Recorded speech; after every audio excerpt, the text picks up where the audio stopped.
पानी का एक गिलास देखने में कितना सादा लगता है ना। लेकिन आज हम इसी एक गिलास के अंदर छुपी एक ऐसी अनदेखी दुनिया में गोता लगाने वाले हैं जहां जिंदगी भी है और खतरा भी। तो चलें शुरू करते हैं। तो कभी सोचा है कि पानी का ये जो बिल्कुल साफ शफाफ गिलास नजर आता है, इसमें असल में क्या कुछ तैर रहा हो सकता है? बस यही एक सवाल है जो हमें एक बिल्कुल ही अलग, एक हैरानकुन छोटी सी दुनिया की तरफ ले जाने वाला है। देखें, ये सिर्फ H2O नहीं है। नहीं, बिल्कुल नहीं। ये तो जिंदगी से भरा हुआ एक पूरा का पूरा पोशीदा इकोसिस्टम है, एक मुकम्मल दुनिया। तो चलें मिलते हैं पानी के नन्हे मुन्ने बाशिंदों से और देखते हैं कि ये हैं कौन और आखिर करते क्या हैं। अच्छा, पहली बात तो ये समझ लें कि पानी में मौजूद ज्यादातर जरसूमें वो दरअसल उसके कुदरती बाशिंदे हैं।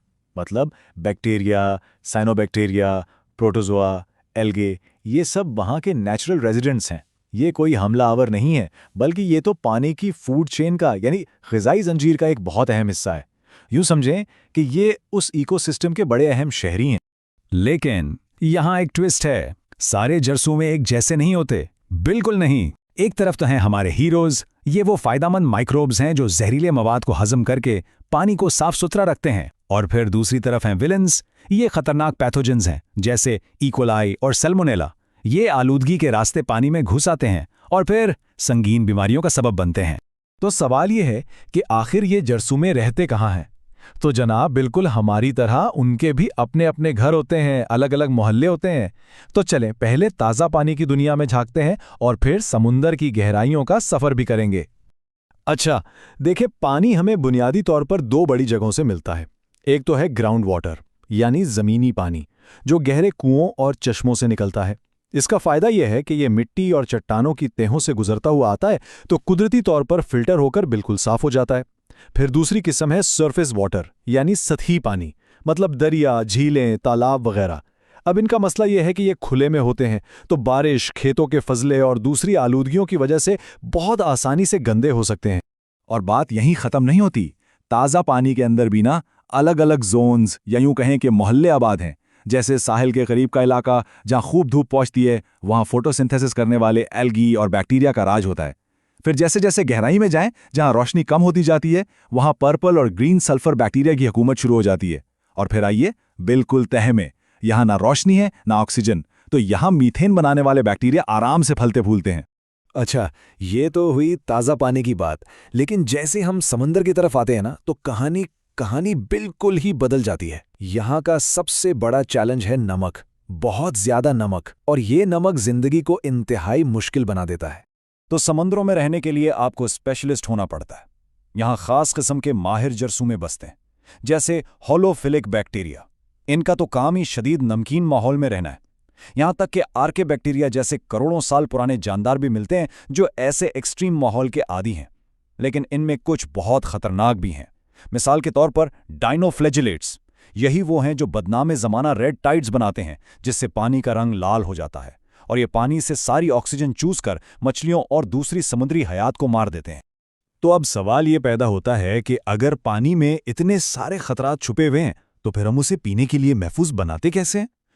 यही वो मकाम है जहां साइंस और टेक्नोलॉजी हमारी मदद को आती है। तो चलें ज़रा तफसील से देखते हैं कि हम इन खतरनाक और नज़र ना आने वाले दुश्मनों से छुटकारा पाने के लिए आखिर करते क्या हैं। देखें, पानी को साफ करने के लिए हमारे पास यूं समझें कि 4 बड़े हथियार हैं।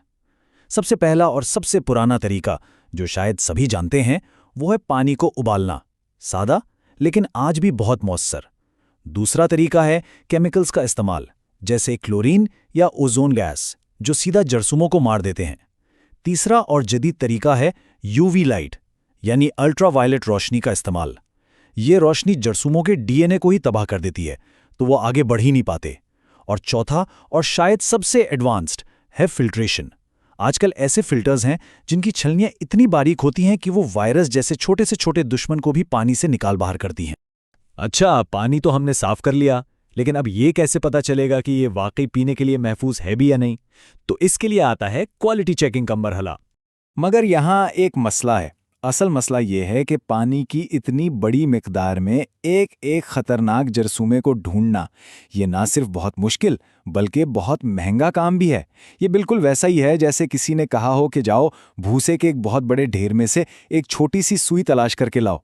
नामुमकिन सा काम है। तो साइंसदानों ने इसका एक बड़ा ज़बरदस्त, एक बड़ा क्लेवर हल निकाला है, और वो है इंडिकेटर ऑर्गेनिज्म, यानी इशारती जानदार का कॉन्सेप्ट। मतलब ये कि वो सीधा मुजरिम को पकड़ने की कोशिश नहीं करते, बल्कि वो मुजरिम के किसी साथी को ढूंढते हैं। मंतिक बहुत सादा है। अगर इसका साथी पकड़ा गया तो इसका मतलब है कि असल मुजरिम भी यहीं कहीं आसपास ही मौजूद है। तो पानी की क्वालिटी चेक करने के लिए ये सबसे बड़ा इशारा, सबसे अहम सुराग कौन सा है? वो है एक ख़ास किस्म का बैक्टीरिया, ई कोलाई। जी हाँ, इश्चरीशिया कोलाई। और ये बात बहुत अहम है। अगर पानी के टेस्ट में ई कोलाई पाया जाए तो ये एक बहुत बड़ा रेड फ्लैग है। ये एक खतरे का अलार्म है। इसका सीधा और साफ मतलब ये होता है कि पानी में हाल ही में कहीं से इंसानी या हैवानी फुजला शामिल हुआ है। और अगर ऐसा है तो इस बात का पूरा इम्कान है कि उसमें टाइफाइड और हैजे जैसे दूसरे खतरनाक जरासूमे भी मौजूद होंगे। तो इन तमाम बातों को, यानी अच्छे जरसूमे, बुरे जरसूमे और फिर उनसे बचाव के तरीकों को, इन सब को एक साथ समझने का एक बहुत दिलचस्प तरीका है। ज़रा तसव्वुर करें कि ये पूरा सिस्टम एक बड़े शहर के ट्रैफिक सिस्टम की तरह है। अब इस शहर के ट्रैफिक में क्या हो रहा है?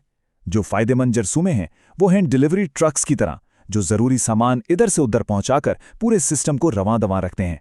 फिर आते हैं पैथोजेंस, यानी खतरनाक जरसूमे।